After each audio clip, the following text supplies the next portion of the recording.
আসসালামু আলাইকুম রহমতুল্লাহি বরকাতু। আজকে যাচ্ছি, আমার শালাবাবু দোকান দিয়েছে। আমি দেখি নাই, সে আমাকে বলেও নাই। তারপরে সে তার দোকানটা দেখার জন্য যাচ্ছি। তার দোকানটা কেমন হয়েছে।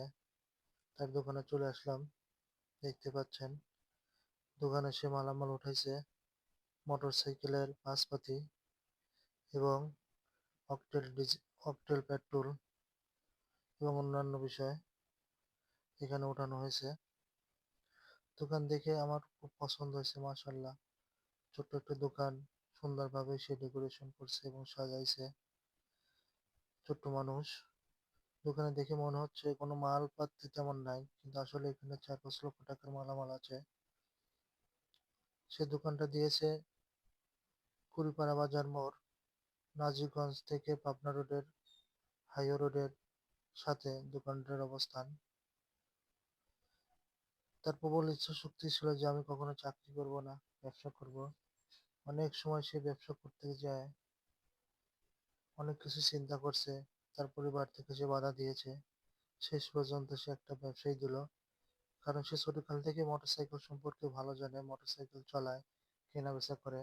আমি দেখতে পাচ্ছি, আমার 8 বছর বিয়ের পর থেকে সে দেখতেছি কন্টিনিউ মোটরসাইকেল কিনে বেচে কিনে বসে।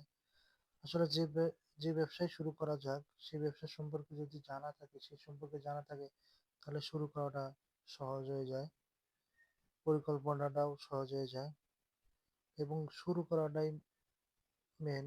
কারণ সে সম্পর্কে সে জানে, জানা বলেই তো সে শুরু করতে পারে। দেখতে পাচ্ছেন এখানে ডিজেল এবং অকটেল পেট্রোল রাখা আছে। হাইওয়ে রোড, এখানে আপনারা আসলেই পাশেই ওয়ার্কশপ আছে মোটরসাইকেল মেরামত করার। পাশে দোকান, মাশাআল্লাহ, আলহামদুলিল্লাহ, খুব সুন্দর দোকান হয়েছে। ছোট্ট একটা মানুষ। আপনার জন্য দোয়া করবেন, আমাদের জন্য দোয়া করবেন। সবাই ভালো থাকবেন। আজকের মতন বিদায় নিচ্ছি। সুস্থ থাকবেন, নিরাপদে পথ চলবেন। আল্লাহ হাফেজ।